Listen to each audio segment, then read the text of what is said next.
What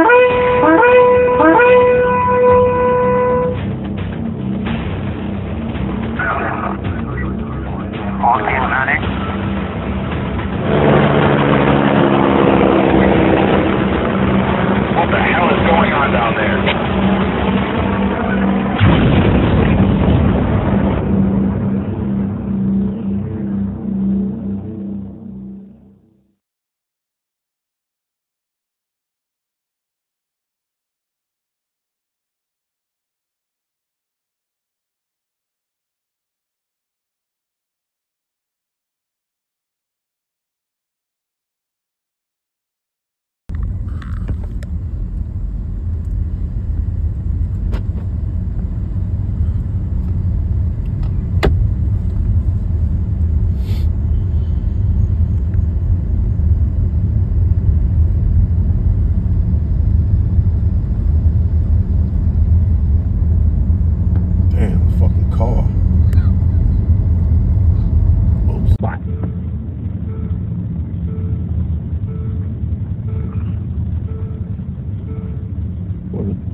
We did all the work out here. The plantation, we weren't in the house.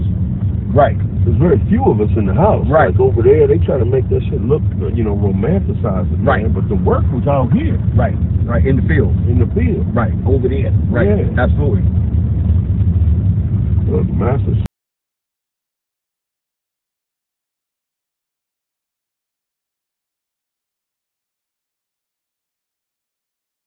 Shalom, shalom, shalom to the nation of Israel, right?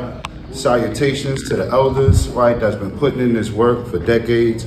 We are Yahweh's Camp, and we are here at the Berry Hill Plantation in South Boston, Virginia, to do a documentary for our people in the last days to let you know what happened to our people throughout the four corners of the earth, right? Let me get the book of James, chapter 1, verse 1, right? Because a lot of our people throughout the course of history, you know, when I was a little youth, they taught us about slavery. They taught us about these things that we see right here, right? But the last 20 years, they took slavery out of school. They don't even teach this knowledge to our kids no more to give them the proper understanding of what truly happened to our people, right? So it takes us, right, you know, young men, old men, to come out and dedicate ourselves and our lives to the nation of Israel, to our people, to bring us back to power in the last days, right? Because we used to run this land. We used to own, right? But now we're on the bottom of society. So we got to see why we're on the bottom of society, right? So the book of James, chapter 1, verse 1. Let's see what we're talking about. I got it. All right. It's the book of James, chapter 1, verse 1. Mm-hmm. James, a servant of God. And that's what we are, right? You're looking at many servants of the Most High God, right? Right here before your eyes today, right? Go ahead. And of the Lord Yahweh Shah. Right, and we come into the name of Yahweh Yahweh Shah in the last days, the Heavenly Father and the Heavenly Son for our people. Go ahead. To the 12 tribes. To the who? The 12 tribes. Uh-huh. Which are scattered abroad. So we come out here for the 12 tribes that were scattered abroad, that was made to be in these places right here that we see today, right? Mm-hmm. Right, when you pan that camera out that window, Elder, real quick, and you look down that driveway for our people, right? We see they said there was a door of no return over there in the western shores of Africa, right? Right. But to many of our people, that was the door of no return. Right. Many of our people had to go out this driveway right here and never see their children again, right? So that let this be a reminder and a remembrance to our people in the last days, right? To show you who you are, what you come from, and where your redemption lies. So go ahead. Let me get Job. Where you at? Let me get Job 8, verse 8. All right. While he getting Job, I'm gonna swing it over to Captain Ryan, and I'm gonna come back to you. Go ahead. Shalom, hey, as the captain brought it out, as the elders brought it out, shalom to all the 12 tribes scattered abroad. Hey, we're going into some real good history, you know what I'm saying? So at the end of the day, I want our people to really take heed, right? Because I know he got some scriptures right here. I'm definitely gonna bring some out about being called to remembrance. All the days are old, all the things like the brother Yashaman was going into earlier.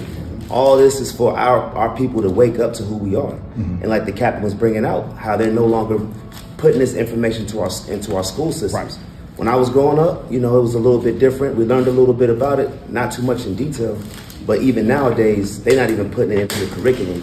So Right. your children never know about this. Right. So the scripture says that these curses were going to call to mind who we are. Right. And Did you in ever 20 come to a years- place like this when you was in school? Nah, we didn't even have that. So when we start going through the curses, now the younger generation can't even relate.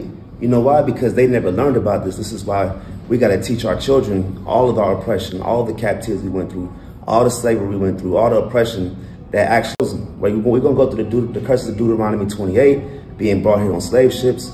But if we're not taking heed to what's going on, even now today, being on a plantation, then we'll never come out of this so-called sunken place. So I'm gonna let the brothers bring it out. But definitely want to say shalom to the nation. And hey, just sit back and learn something for once, instead of just looking at slavery as some sort of pastime, because it's definitely in your future right now, in your days right now. So all praise to the Most High. We'll let the officer bring it out. All right, come. Days, man, we're gonna be as the sands of the sea, right? Go ahead.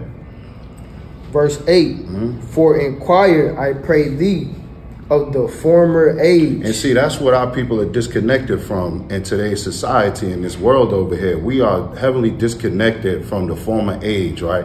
We don't remember these days that our people had to labor in, right? We don't remember coming to work and getting paid cents, you know what I'm saying, on the dollar. We don't remember that. We don't remember getting hung on trees, right? Our people don't remember coming and having a slave and go up these stairs right here to serve a people that was less than you, right? Go ahead. And prepare thyself to the search of their fathers. How many of our people besides the Israelites, you know, are preparing themselves for the search of our fathers, for the true identity of who our people are? We're tired of just being black, right? We're tired of just being labels, right? If we are people who are looked at as kings and gods, we call ourselves these prideful things, right? But yet we're not living up to those things like the scriptures say. Go ahead.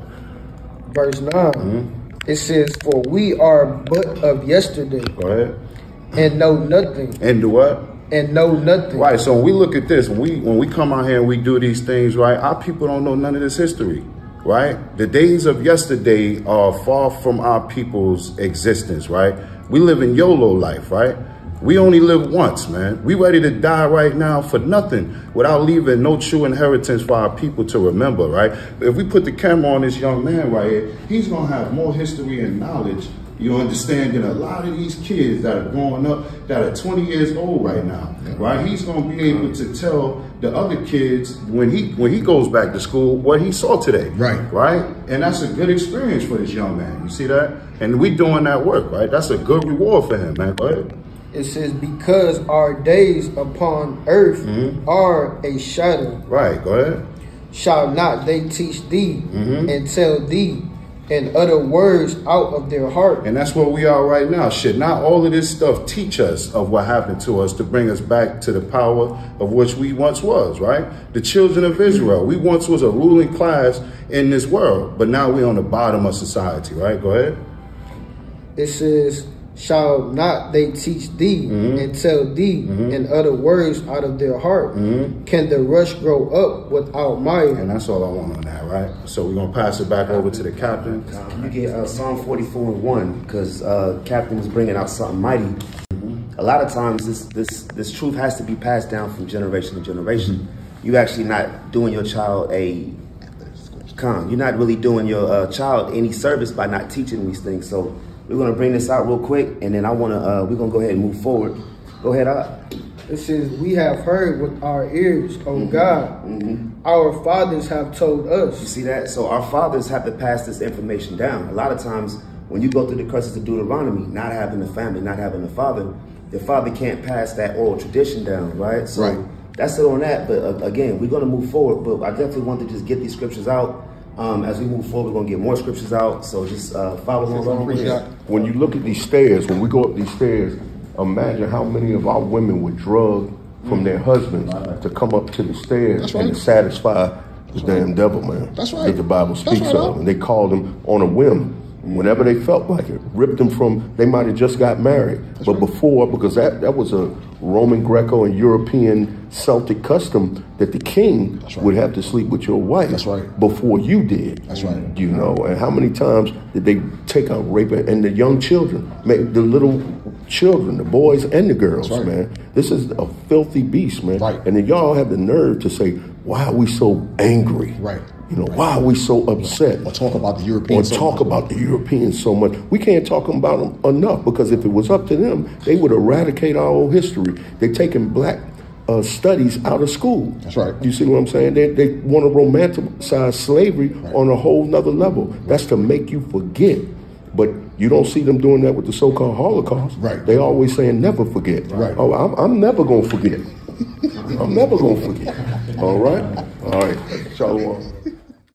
The people don't know that while we going up these stairs, as you can see, the brothers going up these stairs, right?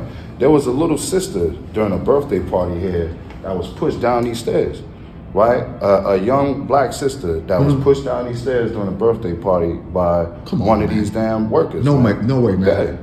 Yeah, and died unjustly, you understand? What? And nothing happened. Really? For that crime. So we going up here and The it very hurts stairs. right here, right? The very stairs that a young black sister died on. You understand? During the 1800s. Wow. Right? Wow. That's a good point. Hey, Shalom. So you see we're at the plantation here, and these devils, they got the nerve to make mockery and put our people on the wall after taking everything from them, taking the land, enslaving our people. These devils got the nerve to put images of our people on the wall. That just shows you what kind of devil you're dealing with here, man. This place is wicked, full of spirits. That's right. Oh, praises. So we are in another tea room. We back, you know what I'm saying, just going through here. You got a precept? Because if you can you bring Ecclesiastes 7:7 out? This just hit me as well, coming up in here, being able to see all the oppression. If you look back here, there's nothing but grass, vegetation, a lot of the field work that our people were doing, going through these curses. But bring that out for us, This Ecclesiastes 7:7. Surely oppression maketh a wise man mad. Con. So when we talk about what it is to be wise, you got to look back to the days of old. You got to come back here. You can't look at life, especially as a Jake in America, so-called Negro, and you just not even worrying about what the future holds for you. This is all about understanding what oppression is and being mad off of that, being able to come and call to remembrance all the things that our people said was going to happen against us, and then calling them to remembrance and understanding, like, America ain't a safe place for our people to be, and just to put your feet up and put your trust in the ways of America. Because it's going to tell you more on that. It says, and a gift heart. And the gift that America provides, you can live how you want to live, do what you want to do. You got Christianity, Islam, you got just a job, a degree, all the things, an NBA career, NFL career. All these fruits that America provides is destroying the heart of our people, right? Which is your mind. So when you think about your mind being destroyed, right, it's basically a reverse psychology. They're not whipping you with a whip anymore. They keeping you oppressed by the delicacies that America offers. Right. And these delicacies are against the Most High. It actually keeps you out the kingdom of heaven. That's right. By eating the fruit of America, right? So that's it on that. Anybody want to add anything else? I just wanted to get that in this room because it just made me look right out here and I start seeing just oppression. It's hot. You need something? You want to say something? Okay. That's all I had on that, though. We got tons from outside. You said 15. Yeah. It's the book of Jeremiah, chapter 6, verse 15. Were they ashamed when they had committed abomination? Right, because what we want our people to understand, even though we're doing this documentary to show our people these things and where we come from, we want you to also remember the things and why we was put in this condition for number one, right? So we should be ashamed at what we did, the trespasses against our Heavenly Father, right? Go ahead. Nay. No, it says no, it wasn't, right? Go ahead. They were not at all ashamed. They was not ashamed. Our people are not ashameful people when it comes to breaking the Heavenly Father's commandments. Go ahead. Neither could they blush. Go ahead. Therefore, they shall fall among them that fall. Right, and we are falling amongst many of these men, these sinful nations that was never given God's law, statutes, and commandments. Go ahead. At the time that I visit them, they shall be cast down, saith the Lord. Right, and we were cast down to the lowest pits of hell, right? The scriptures say that hell have enlarged itself. Therefore, our people have gone into captivity, right? Go ahead. Thus saith the Lord, stand ye in the ways and see and ask for the old path. It's time for our people to start asking for the old path, right? This young man is going to be able to ask his father for the old path, and he's going to be able to tell him exactly which way to go. He's going to say, son, follow the law, statutes, and commandments, right? Go ahead. Where is the good way? Where is the good way? We know the good way is following the ways of the Hamashiach Yahushua, who came and walked, right? Go ahead. And walk therein. And you got to walk therein, follow those perfect footsteps that the Lord left for us, that good example. Go ahead. And ye shall find rest for your souls. This was not rest for our people right here. When you look at all of this right here, when you look at this table right here that our people probably had to serve drinks to these devils, right? There was no rest in doing this job at all, right? But yet we find rest in oppression. We find rest going to work every damn day, you know, for nothing. Right, in this society, we should be tearing it down. Go ahead. It says, but they said, we will not walk therein. Man, we ain't even gonna walk in there, man. And that's why we gotta come and walk the way that Christ walked, right? The Hamashiach Yahushua, so that our people one day could follow these righteous steps. Go ahead. Also, I set watchmen over you. And you're looking at watchmen right now, right? We're the living watchmen from the days of old, right? To bring this prophecy to our people. Go ahead. Saying, hearken to the sound of the trumpet. Right, we want you to hearken to that trumpet and warn the people that this place is going to be destroyed. You must come back to your power as the children of Israel. Go ahead. But they said, we will not hearken. Our people are very hard-headed and stiff-necked, man. Go ahead. Therefore, hear ye nations. O know, O congregation. Go ahead. What is among them? Hear, O earth. Behold, I will bring evil upon this people. And that's what you see with this plantation. This is an evil work that the Heavenly Father put on us for breaking his law, statutes, and commandments. Go ahead. Even the fruit of their thoughts. Even the fruit of our thoughts. Our thoughts are polluted because we don't even want to think about us being the children of Israel. We don't even want to think that we are the children that come from the Most High. We want to be Gentiles and people that are foolish. Go ahead. Not hearken unto my words. Because we refuse to hearken unto the voice of the Lord. Go ahead. Nor to my law. Nor to the law. That's the key right there. The laws is everything for God's people in the last days. Go ahead. But rejected it. And our people still reject the law to this day, right? I'm going to yield to that point. Sure. All praises. All praises. So we're back. We are actually downstairs. You got the library behind you, all this old architecture and things that we see, but we definitely want to get behind what we see here.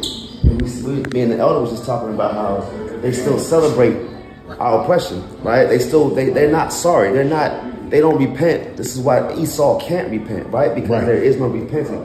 He'll never say he's sorry. Good point. As a matter of fact, he's going to build on what's already been against us, right? So I want to bring this out because a lot of times our people that we speak to on the streets, they'll say, it was a long time ago, forgive them. It wasn't me, it was my forefathers. They'll admit it's their forefathers, but they'll want mercy because it's not them. But as long as you still got, you host parties here, banquets, dinners, you change the name on the sign from plantation to resort, as if it's, like we said, they romanticize all the oppression of our people.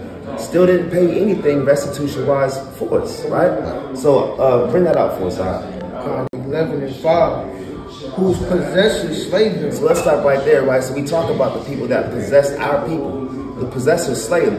How many Israelites were killed on this land, right? Where it said blood defiles the land, right? So all the oppression, all the murder, the rape, rob, the murder, the broken treaties, all these things, and the possessors are the ones that slay us. Come on. And hold themselves not guilty. And they hold themselves not guilty. We're in 2023. The fact that this building is still up, the fact that this land is still being cared for, still bringing in money. People are paying thousands of dollars to have their receptions. Is this a Tyler Perry studio? This is basically. Is this a Tyler Perry studio or just real? This is real. We are in a real spot. We are not on some make-believe set. Is this Hollywood? Set. We are in the actual plantation, Berry Hill. And if you see right here, it said upcoming events. None of them is our people, right? John Wilk, David Duffer, Dane Ferguson, mixology classes and wellness weekend, right? Then you got a Thanksgiving feast, and we're going to go all into Thanksgiving, right, when we talk about the Native American, the Pico massacres, all these things that oppress our people. We just read it right here where it said, hold themselves not guilty. The oppressors Slaying, and you got a bar. The fact that you got a bar with drinks and you're married, you're happy, you're celebrating what? What are you celebrating? A place that was built off the backs of blood, sweat, and tears of black men and everything in between. You got pianos here, right? So read more on that out. It says, whose possessors slay them and hold themselves not guilty. I didn't do it. It was my forefathers. They hold themselves not guilty. Where is the outcry? We got people that's outcrying on Roe versus Wade, and they want to abort babies out here in America. But where is the public outcry for having a building still standing that was against the people that you said you cared for? Right. That when you say Black Lives Matter, where was the destruction on something like this, right? And if you, there's more on that. Bring it out. It says, and they that sell them say, blessed be the Lord. And they come out here and they say, blessed be the Lord when they take these cheers, right? They put their glasses together. They say, cheers to whatever, Happy New Year, New Year's resolutions, Thanksgiving. The brother just brought out all the upcoming events, right? They're blessing the Most High for what? The oppression of our people, right? Come on. It says, for I am rich. They are what? I am rich. They're saying they are rich. How much you think this place costs? Millions of dollars. You got acres and acres of land. You got buildings that stand in the annals of time. Hundreds of years, these buildings have been up, right? I am rich. Come on. It says, for I am rich, and their own shepherds pity them not. And our pastors don't even pity us, right? Our shepherds, right? The people that's supposed to actually help us go in the right direction. This is why the Israelites, right? Yahweh's camp, we had to come back here and show these things, because these things have to be documented. This is history right here. Right. These things have to be documented, has to be recorded, right? And if it's up to us, we're going to put more of these out, because we've been to a couple plantations. Right. And every time we come here, we get the same feeling where it's eerie, it's quiet, it's like a still darkness that we have to experience when we come here. But the fact that the Edomite can come here and have a good time, that's how you know two different weddings are we're in thy womb. Two manners of people, because only our people will come here and feel depressed. They can come here and say, I am rich. Right. Come on, I was gonna bring this out real quick. So that's powerful what the captain was going into, right? But I'm gonna bring this out. This Isaiah chapter 47, verse 1. Come down and sit in the dust, O virgin daughter of Babylon. So we know the virgin daughter of Babylon is talking about this modern day America. Right? Because the same things that was going on back then in Babylon is happening right now, right? It says, sit on the ground. There is no throne, O daughter of the Chaldeans, for thou shalt no more be called tender and delicate. And I'm going to jump down to verse 3 to get to the point. It says, thy nakedness shall be uncovered. So what we came here to do is to uncover the wickedness of the so-called white man. Because a lot of our people, like we've been going into the whole time, they don't know about this history. They think the white man is their best friend, right? So we have to uncover his wickedness. A lot of our children, like they was going into earlier, they don't know, the history about what happened to our people, right? About the lynchings, right? How many of our people was lynched right here in Virginia, in North Carolina, South Carolina, right? How many of our women was being raped right in front of our faces?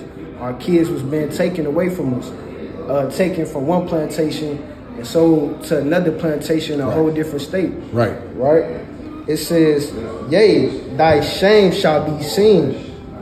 I will take vengeance and will not meet thee as a man. It has to be seen, because these people portray themselves as they are righteous people, right? They portray themselves as a holy people. But in these last days, we go expose them for the devils that they truly are. That's right. Right, but that was it on that. All right, Shalom, we're going to go outside. Shalom. So the first word that came to my mind being in this place was surreal. Even driving in, seeing all of the different buildings as you came in, you ended up thinking about the slave or the enslaved well before you ever got to this house. Right. And that was you saw that first. You saw that first, and then knowing what I know, working in. I work in history, basically. I'm a historic preservationist. Knowing all the things that I know that the slaves built this place. And I don't just mean this house, I mean this place. Right. You know, this place, this home is much more than the brick and mortar. Right. But you have to know that driving into this place. Absolutely. And that was what I've thought. I've been here for about 30 minutes so far. So I've been here before. This is my second time here, and I wanted to bring him back here. I was actually here for a Virginia Tobacco Commission meeting. They held a meeting here.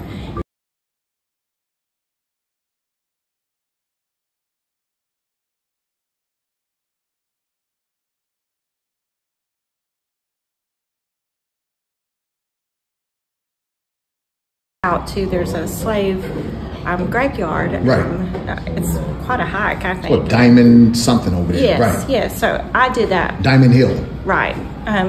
Last year, did that completely by myself. Just, it was a really, I don't know, like thoughtful experience. You have to take it all in and understand the history here. And I wanted to bring him back because I thought it was special enough.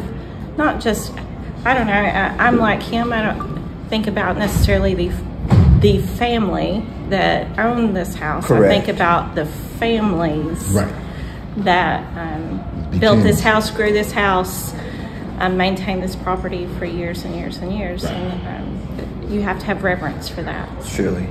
I agree. I agree. Like I said, working in the field that I work in, I bring that vision or that sort of side of it to it when I visit places like this.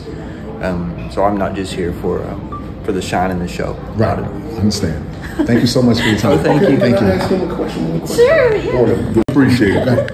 Yeah, we wanted to know, I wanted to ask a question because I know we see a lot of what we consider Europeans coming to these plantations. How do they feel? You talked about the upkeep, but how do you feel about those that actually built this place and worked and labored in the fields, you know, to make this place, and how people now come and it's kind of like romanticizing their struggle? What does that mean to you? We've talked about that before. We're both from a coal mining community.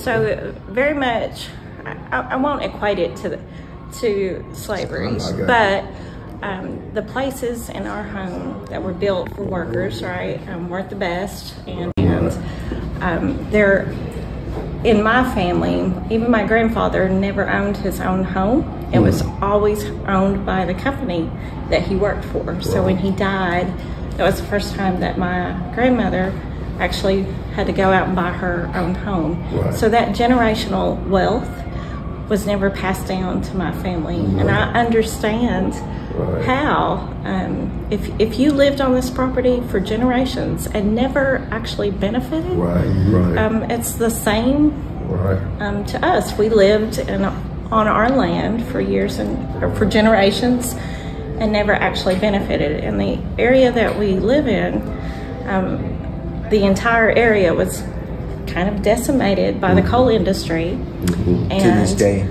still not able to recoup the benefits of that. So I don't necessarily romanticize my home, and I don't romanticize this. I think that hopefully we both are able, because of our education and our background, to walk into a place and see the whole picture. And that's, to me, what a good education is in this country, where you're able to see not just one story, but many stories, because there are many stories here that you feel that when you walk in. You said something, we'll get to him, but I want to add it, I won't keep you. But when you see things like, I hear you say romanticize it, but how do you feel as a whole? Because, you know, I don't know if you answered the question directly. When you look, it says, 7 years ago it said a plantation. Now it says a resort. You see what I'm saying? She got to laugh at that. Yeah, now it says a resort. Now it's you know, it's got the fluff now. So yeah, so I want to say vanilla. Right. I'll say it. That's good. She said, but how do you feel? How do you feel about break? I was thinking it, you know, at the same time as well. I'll agree with what she said in the lead up to that, and like the reverence for the history. One thing a teacher, you know, told me, I think like 5th grade, and can't think of anything else you remember from the 5th grade. You know, it was a long time ago. But she said, if you I'd done a history project, and she realized that I must like it, and so she said, if you let yourself embrace history, you're going to have the privilege of living twice. And that privilege comes with responsibility, you know. And so I feel like it's my responsibility to learn all the facets of the story and things. And you know, and so that's the way He's also a park ranger. So I tell stories of the enslaved and things like that. You know, I worked for years for a presidential site in Tennessee for a president from the 1800s that owned slaves. We told their stories and things, you know. So that's very important. It's like, because the way that I told those stories in Tennessee is that the one in particular, one was Dolly was the backbone of the entire thing. The entire thing. She was the center. She was the steady of the whole family, top to bottom. And you can't tell the story any other way.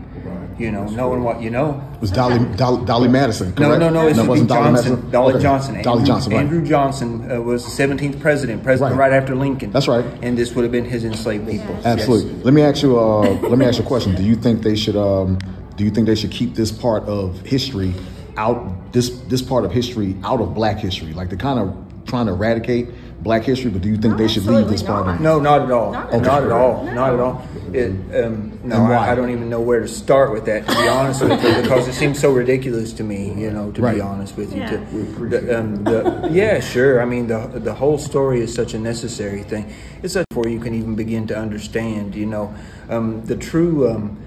the true sign of a scholar, somebody that wants to learn, is they freely admit that they don't know everything. Right. So that's what you ought to strive to do all the time, is to know everything, but you're always striving. You all asked us how we feel. I already know what you're gonna say. How do you feel?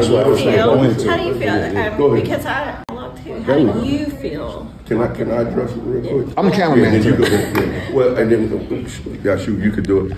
I feel like in order for people to have dialogue like this, because we live in a nation, we see the diversity, but I think there's a people that have been forgotten because of, you know, their struggle, their labor, and they've been put to the back burner. When I think of homelessness, even in America, I was in the Marine Corps, and you know, I served my country. I was excited with the idea of freedom, but for my people, I don't think we truly achieved it. We still see, as I say this word, the romanticizing of the dark part, if you will, of America, and America trying to cover it up. So when I see things like this, 7 years ago, it was a plantation, and now it's a resort. When I see them wanting to take Black history out of schools and not talk about it, it's making me wonder, 10, 13 years, my grandchildren, what is it going to be said about the truth? So the truth, and then I feel like many people in this nation are impenitent to any responsibility that their forefathers have done. You know, so it gives me, it's bittersweet to come to a place like this, because we've come a long way, but I feel like the injustices are being perpetuated through those who don't put the truth in the forefront. May I ask how old you are? I'm 50. I'll be 55 in December. I'm 54. He's 52. I'm 48. Pretty close. Okay. And I'm old. I'm y'all's. When you talked about that, you know, history being taught to your grandchildren, I don't think we were taught. Right. No, I don't know about you, but I don't think we were taught true history either. All of that was kind of buttered over or whatever. And it's only gotten worse. There you go. That's the point. It's only gotten and getting. It's getting worse because everybody believes in Google, right? So now some of the things that are in those informations, the narration, the narrative has been changed to fit the agenda of those that are in power. So, you know, you can do some research, but, you know, information is, I think it's a blessing and a curse, but information is there, and you have to look. Yeah, you have to look in the right area. And if you're looking for truth, it's just a matter of what you do with it once you receive it. Some people want to hide. Thinking even more so lately, these universes we hold in the palm of our hands right now are kind of a blessing and a scourge. You just talked about that. Right. Information being can be wielded or But anyway. So, where we live, to have this kind of conversation would probably never happen. Right. Never happen. Right. So we Today in 2023? And that's a Oh problem. yeah, I would think so. Yeah. I mean, they're Like specifically you're our afraid. geographic area. Yeah, you are afraid to tell people how you think. Right. Where we live. Right. You Absolutely. are. I think that's somewhat in America. That's what's starting to happen. Freedom of speech is starting to be something that's starting to elude us. Now people are being condemned and certain agendas are being pushed where you can't even verbalize how you feel about certain practices without you being condemned. Why is that? I think it's the narrative that those that are in power are pushing. I think that's the agenda of the elite to be able to push their agenda and everybody be accepting of what it is they deem as important. When that happens, the truth gets buried. Yeah. So yeah. Well, we thank you all for We approaching we us. thank y'all for doing it. Most people are afraid to, so we appreciate you to have this dialogue. Do you- Yeah, here, This is beautiful. That's Do you want to say Can I something? just share something with y'all real quick? Because you might be wondering some things, right? As we asked y'all questions, right, we didn't really tell you exactly what we're doing or who we are, right? So do y'all believe in the Bible? Yeah? Yeah. Right. So you say you're a history major? Oh, sure. Yeah? All right. He works as a historic preservation. Okay. Yeah, I take care of history. Right. Okay, cool. Best I can. So we believe in the Bible. Y'all ever go to church? Yeah. Okay, cool. So can I read you a passage out of the Bible that will show you why we're here and why these things happen to our people? Absolutely. To show you the validity of the Bible? Sure. Deuteronomy 28 real quick for the people. So we 1 and 1 in Deuteronomy 28 and 68 is the point I want. So 1:1. Yeah. All right, this is Deuteronomy chapter 1 verse 1. Uh-huh. These be the words which Moses spake unto all Israel. So we come to you today letting y'all know that we are the Israelites of the biblical time, right? And the same way that the children of Israel was in captivity in Egypt, we were put in captivity in this Egypt right here, right? This is spiritual Egypt for our people because of the captivity and bondage that we was made to serve, right? So let me get 28 and verse 68 to just show you something real quick, right? Because we were made not to read these particular passages in the Bible, right? They stripped us from reading when we was in slavery, right? Y'all know that history? Yes. Right. So watch this. All right, this Deuteronomy chapter 28 verse 60. Lord shall bring thee into Egypt again. So Egypt is synonymous with bondage and captivity when you read Exodus chapter 20 and verse 2, okay? Go ahead. Again with ships. So with ships, right? You know, so-called black people were put on slave ships, right? Yes. So that's what the Bible is confirming, that we went through slavery. So this will let you know this is a historical book right here, right? Go ahead. By the way whereof I spake unto thee. So the way Moses was telling the Israelites, you know, during that time, these things are going to happen to them as these prophecies was going to unfold right before their eyes, right? Go ahead. Thou shalt see it no more again. Right, we wouldn't see our homeland in the peace of which we, you know, once had it, right? Go ahead. And there ye shall be sold unto your enemies. So when we was taken from our homelands, right, and put into slavery, we were sold into our enemies, right? Go ahead. For bond men. For slave men. And bond women. And slave women, right? Right on the front. Right here. Right, go ahead. And no man shall buy you. So that word is redeemed right there, right? So when you look at like Malcolm X, Martin Luther King, Sojourner Truth, Nat Turner, right? They didn't redeem us. Marcus Garvey, he wanted to bring us all back to Africa, if you know that history. But that wasn't the way to go because we wasn't operating in the law, statutes, and commandments. So that's what I wanted to share with y'all to let you know that that's our mission and our journey is to teach the truth of the Bible in the last days. So let me ask you a question. Yeah, go ahead. Do you think that the people, and this is for them too, do you think that the people that were sold over to America, do you think those are the original bloodline of Christ and David and Moses and I dare may say those are the real Jews? Right. So do y'all identify with like Moses, Solomon, and even Jesus Christ? Do you know he was a black man? Do you know that? I do not. but I don't know that he was a white man. But I don't know that he was a white man either. Right. But the Bible gives you He was a a person clear of color. visual. Yeah. He was a person of color, right? He was, right? The northern So- tip, not the northern tip of Israel, which they separate, is actually Africa. A person Right. of color. Exactly. How could he There you not go. be? Right. Right. So look at this right here, right? guys This is are honest. going to be this is the book of Revelations, right? And we'll let you go after this, if, for time's sake, right? Because I know we all, right? All right, huh? All right, go ahead. This the So- book of Revelation, chapter 1, verse 1. Go ahead. The revelation of Jesus Christ. So revelation means revealing, right? So we're going to reveal to you what Jesus Christ looked like, right? Let me get the third verse.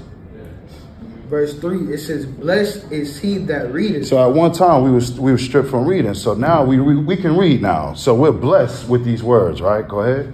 And they that hear the words of this prophecy. This is prophecy to the children of Israel, right? Go ahead. And keep those things which are written therein. So we're trying to keep those things that was written therein so we can come out of slavery, right? So go to the point. Verse 13. Mm-hmm. And in the midst of the 7 candlesticks, Mm-hmm.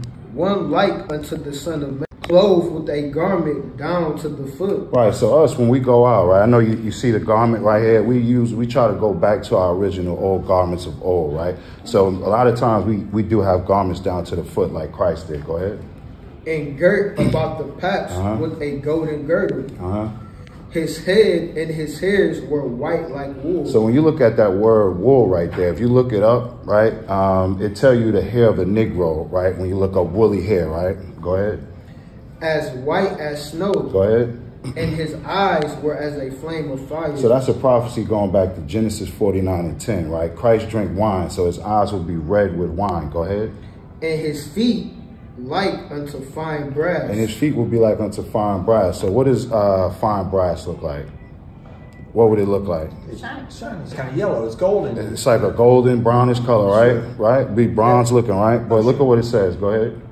As if they burn in a furnace. So if you take that gold, or if you take that right behind you, that picture is engraved with right there, right? That would be, if you burn that, what color is it going to be? It's going to be Black. black, Dark, brown, right? dark. There you go. Black, right? Let's give him a hand. So yeah, hey, we thank y'all. We thank y'all.